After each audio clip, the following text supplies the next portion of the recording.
আব্বা আমি আবার পরীক্ষা ফেল করি। পরীক্ষা ফেল করে সাথে কি হয়েছে? পরীক্ষায় পাস ফেল হবে তাই বলে কি টেনশন করতে হবে?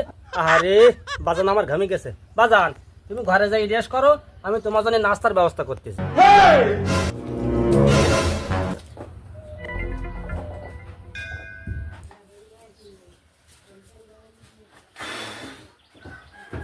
আব্বা আমার ঠিক মতন ভাত দেয় না, अच्छा আবার পরীক্ষায় ফেল করে আইছি।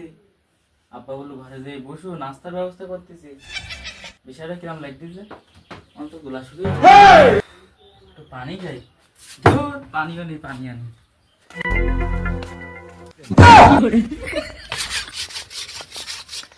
ওরে বাবা!